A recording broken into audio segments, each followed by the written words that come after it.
Okay, let's start. I welcome you all again.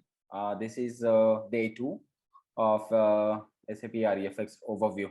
Okay, so yesterday we have seen the processes. I mean, general overview how a real estate process works, and then also we saw some flow charts. Okay, so we'll do one thing. We'll again get back to our basics, and from there we'll start. Okay, so the first thing is what are the topics we are going to discuss today.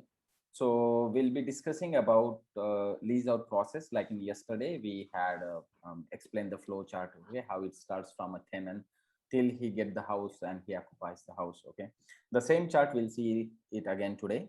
Then we'll be seeing lease payments with example for lease out, and then we'll be seeing journal entries and revenue recognition, and some example we'll be having for FASB 13 accounting compliance, which is also known as straight lining, and it is in compliance with IS 17 as well. And lastly, we'll see one example of final settlement and refund on the lease out contract. So basically, today's session is more about the scenarios we have. Okay. So quickly, back to our basics. Okay. So in today's session, we have this particular lease in, lease out snapshot. So in the middle, you can see ABC Limited is, let's say, a real estate company. Okay. And this company is in both the businesses. They take other buildings on lease in from landlords, and they lease out that to their customers and tenants. Okay. So if you look in this diagram carefully, okay, can I get some mouse cursor or something? Any idea? Hold on, where is my cursor?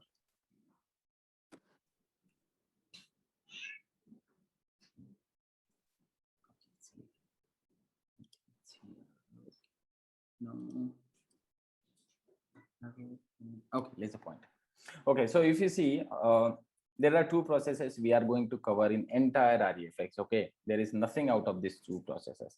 So one of the processes is lease in. So if ABC company is taking a building from a landlord, that becomes my lease in. So when I take something on lease, what I do is basically I'm going to pay rental for the building. Okay, since ABC is a real estate company at large, they will not take one or two flats or apartment, but they'll take entire building on rent. Okay, if proper they don't have a property. So in leasing case, what we do is we basically pay money. Okay, so based on the accounting impact for leasing is, based on IFRS 16, we have to do expense recognition as per IFRS 16. Okay, so IFRS 16 and all this part we'll see in next session, but today's entire session is more into lease out. Okay, so second part, once this company has buildings and premises, what they do is they lease out to their customers and tenants. Okay, so basically we are leasing out. Okay, so in this case, in the case of lease out, we are offerer. In the case of lease in, we are the users. Okay, so when we are leasing out to our customer, basically we are receiving money in the form of rental and security deposit. That becomes our revenue. Okay, and when we are getting revenue, the accounting impact is we have to recognize revenue based on FASB 13 and IS 17 straight lining principles. Okay, so what we will do is today we are considering, we are working on second part of this diagram. So we'll be looking at lease out scenarios, various scenarios based on the payment types and a lot more. Okay, so quickly let's move to the scenario number 1. Okay, before that, it's yesterday's chart which we discussed, and this is the typical process. It's going to happen. Okay, prospect is looking for, let's say, a shop or house or equipment. They'll do inquiry goes to landlord or supplier. He will give a quotation in the form of contract offer. If prospect don't feel it affordable, probably there may be negotiation. A lease will be fine, signed, advance payments and deposits will be made, and there will be handover. Okay, where in case of real estate, it will be like, you will have a handover of house, and you can plan your move in and position. In case of other items like, equipments or machine, you'll be having possession. Okay, so these are the just change in the term based on the asset under consideration. Okay, so next, Okay, so now let's start looking into lease out scenarios. Okay, so on the first side, you are saying this is my basically this is my contract data. Okay, so first is my tenant name is Steve, for example, and Steve want to take one of the 3-bedroom apartment on rental. Okay, so this particular apartment is in GM community, and that lies in Tower 1. Okay, and the dimension is, let's say it's a 3-bedroom apartment, let's say it's like 15,000 square feet and all these details. So we are not putting all the details here, but we are looking a contract on a larger a top picture. Okay, so this is the object which is this is a 3-bedroom apartment which Steve want to take on rent. Okay, second, the contract data is contract start date is 1st of January 2021, and contract is supposed to end on 31st of December 2021. So duration of this contract is 1 year. Okay, now in terms of commercials, we call it conditions in REFX. So in terms of commercial, rent is 1,000 every month. So I put it recurring because every month we are paying until end of the contract. Second, we have security deposit. So companies ABC is asking 2 months of security deposit, that will be 2,000 Steve has to pay.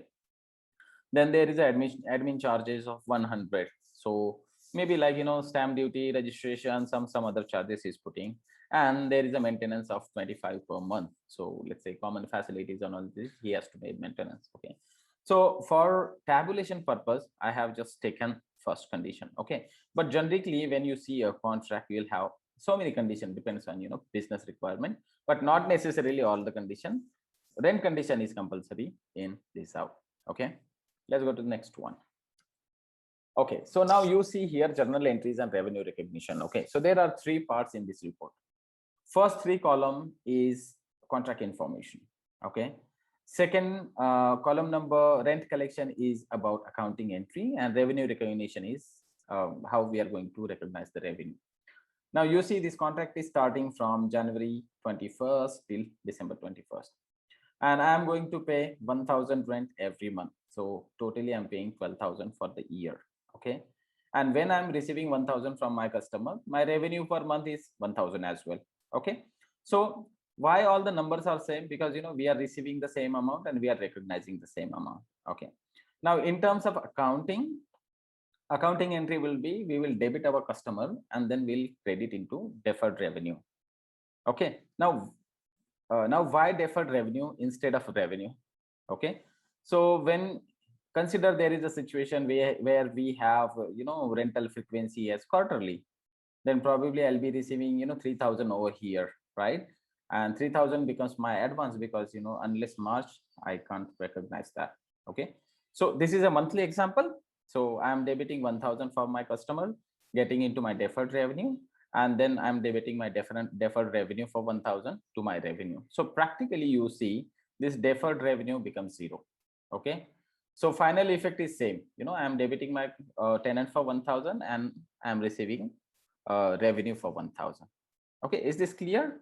So if required, we'll do one more thing. Excel. Okay, so let's say my customer is Steve and he's supposed to pay 1,000 per month. Okay, now the thing is that in the month of Jan, let's say 2021, he has paid 1,000. Okay, so in a normal scenario, my entry will be debit Steve. Okay, in normal scenario, my entry will be debit Steve for 1,000 to credit revenue 1,000. Okay, now in our case we are seeing everywhere 1,000. Okay, so this is an example in case of we have monthly rental. Okay, now another example, let's say my frequency is, again Steve is let me just copy this one and I put it here. Okay, and let's say I'm getting 3,000 quarterly. Okay, sorry, quarter. Okay, so what will be the entry I get here? I'll be getting Jan 2021 3,000. Okay, now but my rental is 1,000 a month. Okay, but what I'm doing is I'm taking rental for first 3 months. So my revenue recognition, the first entry will happen debit Steve for 3,000. Okay, and credit revenue for 1000, because this is for the month of January. Okay, in the month of in the month of February, okay, February, there is no payment, 0. Okay, so Steve debited 0, but I should get my revenue credited again 1000. Now the thing is that if I have to recognize this revenue, this 3000 should be somewhere in my advance. Okay, so this is where, you know, the accounting entries go like this. Okay, I debit Steve for, let's say, 3000, and then I credit my deferred revenue, or you can say deferred revenue or advance revenue 3000. Okay, and then second entry I'll be having that it debit my deferred revenue 1000 to my revenue 1000. Okay, so what will happen in this case? In this case, this entry will repeat for 3 months. Okay, so this is Jan, Feb, and March. Okay, so practically you see there is no payment or invoice for February. There is no payment and invoice for March. But what we did is, as this 3000 is a payment for 3 months, we are recognizing revenue in 3 months. Okay, so this is a case where we have advance payment. Okay, so we have that example as well. Okay, so this is the way. The first column is, let's say, our accounting, what we are looking for. Second column is how our first entry will happen, debit my customer or tenant to credit my deferred revenue. And revenue recognition is we are debiting our deferred revenue or advance revenue to our revenue account. Okay, now let's go to the next option, what we just discussed. Okay, so I have a lease out contract, and where I have a quarterly frequency. Frequency is, you know, number of months you are paying together. Okay, so all the details are same. No, Steve want a 3-bedroom apartment in let's say Tower 1 of GM community, and contract is starting on 1st of January till 31st of December. It's a 1-year duration. Now condition, rent is 3000 for 3 months. Okay, so practically it's, you know, 1000 a month, or instead of 3 months I can put quarterly. Okay, and then we have security deposit, admin, and all these things. Right, now the effect over here is what we just discussed. Okay, so in the January, when I raise my invoice is for 3 months, and that is for January, February, and March, for 3 months, and I am supposed to receive revenue 1000 every month. Okay, this is the effect I'm looking for. But in accounting perspective, what happened? I debit my customer for 3000, and I take that 3000 in my advance. Okay, and from this advance, I will recognize the revenue. So you see here, my account is 3000. I have recognized 1000 out of 3000, so remaining is 2000. Then in the month of February, I am recognizing 1000 out of 2000, so 1000 is remaining. In the month of March, I am recognizing 1000 out of 1000, so it becomes 0. So practically my deferred revenue become 0 in the month of March. Now the next, as it is quarterly payments, I am taking next payment in the month of April. Okay, so payment for April, May, and June. So I have to recognize revenue for 3 months. The same way, I am putting my invoice for 3000, so debit 3000 for my customer to my advance revenue, and from that advance revenue, then I'll be recognizing revenue equal, I mean the same amount revenue every month. So this is an example of quarterly. What if it is the half yearly? So in the half yearly case, the first invoice will go for 6000 from January to June, and second invoice will go for another 6000 from from July to December. The same way, we'll be recognizing revenue every month 1000. Okay, so the next example we have in a similar way. Okay, so we have a lease out contract. It's a yearly payment scenario.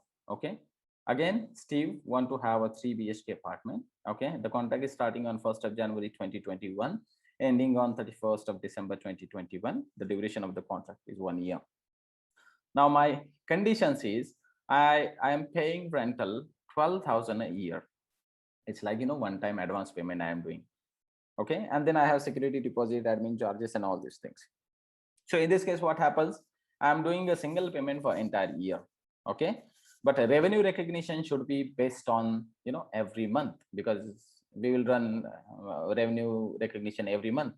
or they call it accrual deferral every month. Okay, so what happens? So how we are looking from January 2021 to December 2021, I'm making 12,000. Okay, so my first invoice is going to be on January 1st, 2021 for 12,000, which is the rental for entire year. Okay, now when I am recognizing my revenue, I should recognize revenue on monthly basis. Okay, every month last day, I'll be running my revenue recognition. So revenue recognition, 12,000 I got advance, and then every month I am recognizing revenue till end of the contract. Now, why this 12,000 is called as advance? Because anywhere middle of the year, if my contract is cancelled, then I have to return the money. Okay, so example, I have that example as well, but just I'm talking example. I'm recognizing revenue. Okay, and suddenly this contract is, let's say, terminated in the month of March. Okay, so basically I have just recognized 3,000, and remaining 9,000 I have to give back to customer.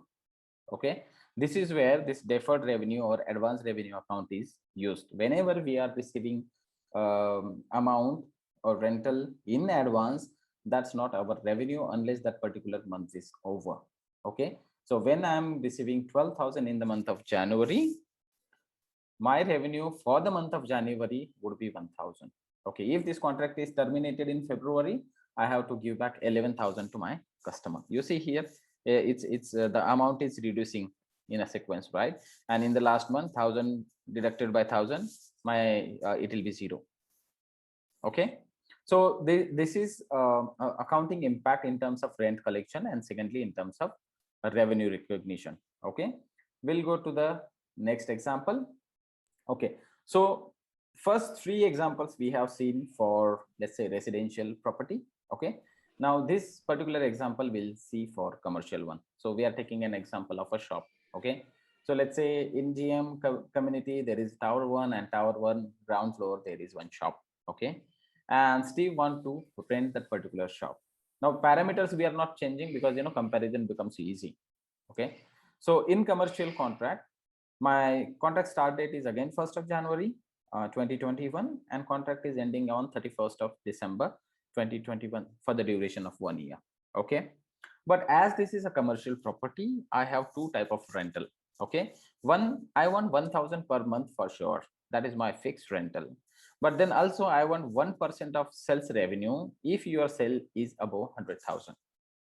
Okay, so this is called as sales based revenue, or you can say gross sales revenue, or I mean you can give the different name, depends on what condition name you want to put here.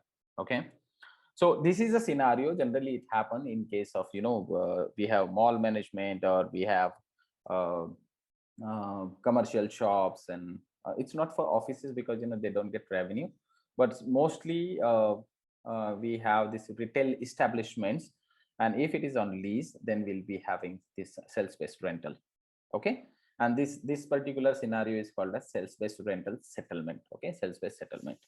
Okay, so in this particular example, I'm supposed to pay 1,000 every month. Okay, so for a year I'm paying 12,000 as a regular rental. Okay, but if my sales for a particular month is more than 100,000, then I have to pay 1,000, whatever amount it is. But if my sales is less than 100,000, then I don't have to pay anything. I'll only pay my fixed rental. Okay, let's go to simulation. Okay, so you see here there are 2 things. We have just changed this chart.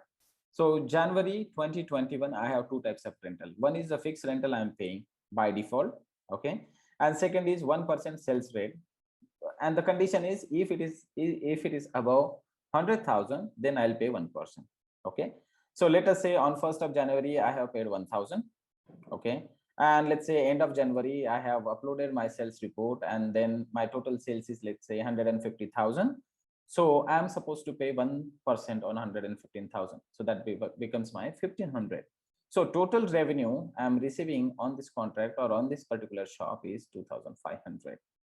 Okay, so accounting is same. I'm debiting Steve for 2,500, and I'm crediting that into my deferred revenue, and then from deferred revenue I'm recognizing my revenue account. Okay, now if you see the example for month of February, so February 1st I have paid 1,000 as my fixed rental, and February sales is, let's say it's 90,000. Okay, what is my condition? My condition is, if sales is more than 100,000, then I'll pay 1%. If it is less than 100,000, I don't have to pay anything. So for the month of February, my rental is only 1,000 rupees. So accounting perspective, I'm debiting Steve for 1,000 and crediting 1,000 into my deferred revenue account. In revenue recognition, I'm debiting deferred revenue for 1,000 and crediting in my revenue account. Okay, let's say in the month of March, okay, again I am paying on 1st of March, again I'm paying 1,000 as my fixed rental. Okay, and March month was good and my sales revenue is, let's say 200,000. Okay, then since the revenue is more than 100,000, which is my condition, I am supposed to pay 1%. So end of the March, let's say 31st of March, I have uploaded my sales report into REFX, and REFX will calculate this 1,000, 1% of total sales. So my revenue, additional revenue becomes 2,000. So total revenue I'm getting for the month of March is 3,000. Now in accounting, I'm debiting Steve for 3,000 and I'm crediting in my deferred revenue. Then again, I'm debiting my deferred revenue for 3,000 and I'm crediting into my revenue. So this cycle goes on. Okay, so this 1%, 2% is like, depends on negotiation and agreement between the landlord and the tenant. Okay, now there is one more possibility, that why should I take only 1%? Okay, so sometimes, some contracts I have seen where they'll say, if your revenue is between 100,000 to 200,000, I'll take 1%. If your revenue is more than 200,000, I'll take 2%. Okay, so we can put that, sales percentage or sales calculation, we can do in incremental basis also. We call it grading. Okay, we can grade from 100,000 to 200,000, 1%, from 200 to 500, 2%, above 500, 10%, right? So that we can set up into the contract, and based on the sales figure we upload every month, system will automatically do all the calculation and it will do all the settlement.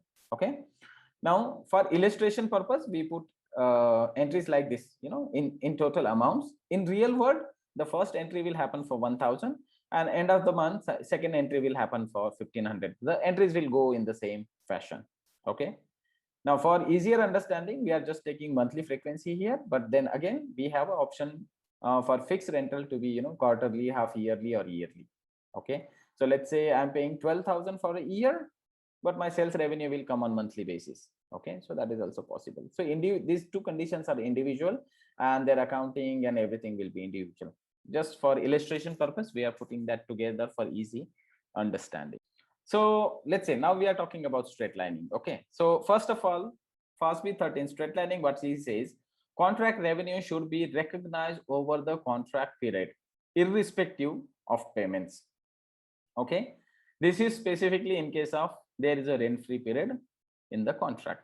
Okay, so if you have seen commercial contracts, generally what happens is, let's say I have a contract starting from January 1st. Okay, I'll explain this one only. Okay, so let's say Steve wanted to rent a shop. Okay, shop number A101. Okay, contract is supposed to start on 1st of January 2021. It is supposed to end on 31st of December 2021. The total duration of the contract is 1 year. Okay, but today, but today that shop is not usable. Okay, it's like empty shop I'm getting. Okay, so to do all the interiors and furnishing and everything, so that I can put all my supplies and everything, and customers should come, I should basically start running the shop. So for that I need, let's say, 2 months. Okay, 2 months to do entire renovating the shop and start the business, right? So what is my condition here? Okay, I'm starting my contract on 1st of January, but I'll give you payments from March. Okay, so I have a rent-free period for 2 months. Okay, so let us assume January and February is my fit out period. Okay, fit out is nothing but the time required to make your office, make your premise useful. Okay, now if we look the same example in residential, let's say sometimes they run offers to attract more customers, right? They'll say that come to our apartment and we'll give you 1 month rent free. Okay, either at the start of the contract or end of the contract. Correct. So many companies do offer promotions, discounts in terms of promotions, And generically, in commercial sense, we have this fit out period, and also there could be, like, 2 months fit out period and 2 months, we are giving rent free also. So that is possible. Now, the understanding here for straight lining is that, what we are looking, the revenue should be recognized over the period of contract. Okay, so my contract is for 12 months. Okay, I'm getting rental for 10 months, but this 10 months rental should spread across 12 months. Okay, so let's go to the cash flow. Okay, so you see here, as per our test case here, okay, we have a contract starting from January 2021 ending December 2021. Okay, first 2 months we have rent free, so there is no rental for first 2 months. Okay, our actual rental is starting from the month of March. So March till December 2021. So total rental I have on this contract is 10,000. Supposed to be my revenue. But straight lining says that this 10,000 should spread across the contract duration. So what happens? 10,000 divided by 12 months. Okay, so I got this 833.33 every month. Okay, so what basically I did, I spread my revenue across the contract period. Okay, this is my straight lining revenue recognition. So whenever you have such situation, okay, in our previous example we don't have such situation, right? Straight way month to month we are recognizing revenue. But in case you have such situation where there is no rental, where there is some promotional activities are there, sometimes there is no rental in the start, sometimes there will be no rental in the last month, or suddenly customer will say that, okay, we are doing good, so for a particular month there is no rent. Okay, so that can happen. So in such case, what the accounting compliance says, that whatever revenue you have through the lease should spread across the contract duration. Okay, so irrespective, our revenue starting from March, the payment starting from March, but the revenue should be generated from the January onwards. Okay, so this is how it will do. Now, if we go accounting wise, we don't have any entry for January and February because there is no invoice. Okay, no posting, no invoice, nothing. Okay, our actual invoice and posting, everything starts from March. But what we can do, we can recognize revenue on advance basis. Okay, end of the accounting period, the effect is going to be zero. Our advance or deferred revenue account is going to be zero because the recognized amount is lesser than the monthly amount because we spread our revenue across the contract period. Yeah, understand this one? Any question on this, Rishikesh? No question. Okay, Jasper, Vishnu? No, Sachin. Okay, Jasper, okay, this one? No question. Okay, great. Okay, so this is called as straight lining revenue recognition. So from 2019 onwards, when this IFRS 16 engine came, this all functionalities are included. Okay, so previously we used to implement couple of nodes, do some coding change, and maintain some table entries and all. Nothing is required in latest versions of SAP. Okay, so as a standard you can use this one. Okay, then next we'll go for settlement. Okay, so again we'll go back to the same lease example. Okay, a little different. Okay, so let us say Steve want to rent a shop, lease a shop. Okay, again I'm taking same example because it's easy for us to remember. So let's say my contract is again starting from 1st of January 2021. The contract is ending on 31st of December 2021. So contract duration is 1 year. Now my conditions are, I am paying advance rental for a year. Okay, so 12,000 for a year. My security deposit is 2 months rental, so that would be 2,000 because our rental is 1,000 a month. Okay. Now, what activity we are doing on this contract? Okay, contract terminated in middle of the term. Okay, so somewhere in any of the month, what we are doing is we are terminating the contract. Okay, so let us say his business is not running well and he don't want to get into more losses. So basically what he want to do, he want to shut down the shop. Okay, but there is one clause in the contract. It says if contract is early terminated, 1 month rental to be deducted from his security deposit. Okay, so we have 2,000 security deposit over here.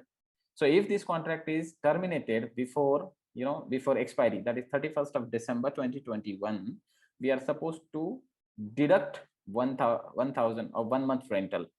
If this contract is expired, we'll give back 2,000. Okay, because there is no liability. Now, like this clause, there may be a lot of clauses we have in contract. Okay, like in, let's say, if there is a damage in the house, it will be recovered from your rental. Okay, if you lost keys, then keys charges will be recovered. So many things they can add based on the interest of real estate company. Okay, so let's see this particular example now. Okay, so what we are looking now, we are looking a settlement and a refund. Okay, so our rental is 12,000 a year. Okay, a security deposit we have 2 months in advance, so that is 2,000. And then we will terminate this contract middle of the year somewhere, and then we'll see how much security deposit we have and how much we are giving back. Okay, let's go ahead. Okay, so I did a mistake here. Okay, I'll correct it later. See, this contract in 1st of January. Okay, anyways, on 1st of January, we have made an advance rental entry for 12,000. And then, as usual, we will be recognizing every 1,000 revenue every month. Okay, but what happens, this contract is terminated at the end of July. Okay, so after July, we don't have any revenue, right? So what happens, until July, we will have our revenue 7,000. Okay, but since we have taken 12,000 as an advance rental, this is my liability. My recognized revenue is only 7,000. So I'm supposed to give 5,000 back to my customer, correct? So if you see here in revenue recognition cycle, okay, I'm recognizing 1,000 every month. So my, advance is getting lower. Okay, at the month of July, okay, I have already recognized 7,000. Okay, but remaining 5,000, that is my liability. I have to give back to my customer. Okay, so my refund is supposed to be 5,000 on the rental. Apart from rental, I have taken 2,000 advance as well. Okay, so I just put it wrongly here. So I would say here. Okay, I'll just make it like advance reversal. Okay, plus security deposit. Okay, advance reversal. So my advance reversal will be 5,000 plus my security deposit is 2,000. Okay, 2,000. 2,000. So I'm supposed to give that 6,000. Okay, now it's fine. Okay, so now if you see here in this particular contract case, what we did is our rental is 12,000 and then we have 2 months of security deposit. So totally we got 14,000 from the customer. So when my lease is terminated in the month of July, I'm supposed to give the advance collected for next 5 months. So that is 5,000.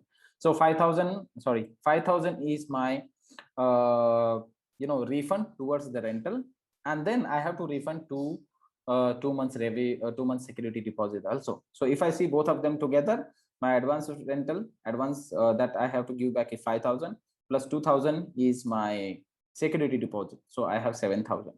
Now, as per my clause, it says if contract is terminated earlier, I have to deduct 1 month's rental. Okay, so if you see here 7,000 minus I am deducting 1 month rental, so 1,000. So I'll refund this 6,000 to customer. Okay, now in some cases there might be clauses that if you break the lease, you will not get anything back. Okay, so in that case your penalty will be full amount, so there is no return to customer. Okay, in case there is no deduction, whatever is the amount they will give back, like 5,000 plus 2,000 they'll give back to customer. So it will be a credit memo. Let's have a recap. Okay, so let's go to the first, second, third one. Okay, so this is what we have checked today. We have checked the lease out process that is happening between ABC Real Estate Company and the tenant. Okay, so as it is lease out, we are offering a shop or the apartment, and tenant is taking lease for the shop and apartment, for example, and we are receiving revenue. Okay. Now, once we are receiving revenue, we are recognizing that revenue on FASB 13 or straight line method basis. Okay. So next session, we'll be looking out on leasing side and how IFRS 16 will work. Okay. Now let's go to next one. This is our typical lease out process we see. Okay. Then the first example we saw is how if we have a monthly payment, how the contract test case looks like, how we are looking at the accounting entries, rent collection and revenue recognition. Second example, we are looking at quarterly payment. So we see the cash flow entries here, how rent collection happens for a quarterly entry and how we recognize the revenue. The third example we saw for yearly payment frequency. So you see here, we get our yearly rental in the January itself, but we recognize revenue over the period of lease. Okay. Then we saw one of the example in commercial lease. We took an example of shop where we have two types of rental. One is fixed rental every month that is happening on first of the month. And then we have a sales-based rental, which is 1% with the condition that if sales revenue is more than 100,000, we'll take 1%. Okay. And generally sales-based condition or settlement is done end of the month, because we'll get sales report end of the month. Okay. The next example we saw is how straight line works. If there is some promotion or rent free period, or let's say in case of some commercial property, we have some fit out period or something. So we have seen the cash flow that if there is no rent period, still we are recognizing revenue based on our FASB 13 principle. Okay. So this is an example how we recognize the revenue over the period of lease. Okay. And lastly, we saw one case where the contract is terminated middle of the year, and how system is doing settlement and how the process of refund that happen based on the clauses that are agreed between tenant and landlord. Okay. So this was overall scenarios that we find in lease out process. But then again, minute details may always change with respect to client's requirement. Okay. So overall, is there any issue? Because this is the end of the session for today.